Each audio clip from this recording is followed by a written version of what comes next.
Hi friends, இப்போ நம்ம சிறகடிக்க ஆசை பார்க்க போகிற சிறகடிக்க ஆசையில் வந்துட்டு நம்ம ரோகிணியே பயப்படுற லெவலில் நடந்துக்கிட்டாங்க நம்ம காஞ்சோரியன். அது ஒன்றும் இல்லைங்க, நம்ம விஜயாவை தாங்க சொல்கிறேன். 10 காட்டேரி ஒன்றா பூந்த மாதிரி உள்ள உடம்புல பயங்கரமாக டெரராக முறைச்சிக்கிட்டு நீ என்ன நினைக்கிற இந்த விஜயாவை பற்றி அப்படி இப்படின்னு டெரராக காமிக்கிறாங்க. வேறு லெவலில் கத்துறாங்க. இவங்க கத்துறதை பார்த்தோன்னே நமக்கே கொஞ்சம் ஜர்க் ஆயிடுச்சு. ஏன்னா உள்ள 10 சந்திரமுகி உள்ளே பூந்த மாதிரி இவங்க கத்துறாங்க.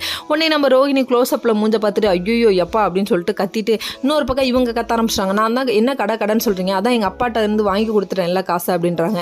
இப்போ தானேடி உங்கள் அப்பா வந்தாங்க, இதுக்கு முன்னாடி நான் தாண்டி உனக்கு செஞ்சேன், உனக்காக நான் எவ்வளோ அசிங்கப்பட்டிருக்கேன், இன்னும் ஒரு தடவை இப்படி பண்ணினேன் அவ்வளோதான் சொல்லிட்டு மந்திரிச்சு விட்டு நல்லா அனுப்பிட்டாங்க. இவங்க மந்திரிச்சு விட்டதில் இன்னும் 10 நாளைக்கு இல்லை, இந்த பொண்ணு இன்னும் 1 மாதத்துக்கு இன்னும் எந்திரிக்காதுங்க, அந்த அளவுக்கு மந்திரிச்சு விட்டாங்க. சரின்னு சொல்லிட்டு இவங்க ஒரு பக்கெட்டு கிளம்ப, இன்னொரு பக்கெட்டு நம்ம மீனாவுக்கு வந்து நம்ம முத்துக்கு சர்ப்ரைஸ் பண்ணுங்கிறதுக்காக அந்த காரை கூட்டு போய் காமிக்க இவங்க ஓகே நம்ம முத்து இருந்து இந்த காரை போய் எவனாவது வேணான்னு சொல்லுவானுங்களாடா, வேற லெவல் காருப்பா அப்படின்னு ஓட்டி பார்த்து சொல்லிட்டாரு. உடனே நம்ம மீனாவுக்கு பயங்கர ஹாப்பி. மறுநாள் காலையில் விழுது வாங்க கோயிலுக்கு போகலான்னு சொல்லி கூப்பிட்டு வராங்க. நம்ம முத்துக்கே தெரியாமல் கூப்பிட்டு வந்து அந்த கார் அங்கே நிற்கிறத பார்த்தோன்னே ஏன் இந்த கார் இங்கே இருக்குது, நான் நேற்று பார்த்து ஓகே சொன்னேனே, உங்கள் ஃப்ரெண்டு இன்னும் வாங்கிக்கலையான்னு கேட்குறாங்க. அதுக்கப்புறம் ஒரு வழியாக பூஜை நடக்குது. எதுக்கு இந்த காருக்கு போய் நம்ம பூஜை பண்ணுறோம் அப்படின்னு சொல்கிறாங்க. இன்னும்மாப்பா புரியல, அப்பட்டமாக தெரியுது உன் ஃபேமிலி பூரா நிற்கிதுன்னு.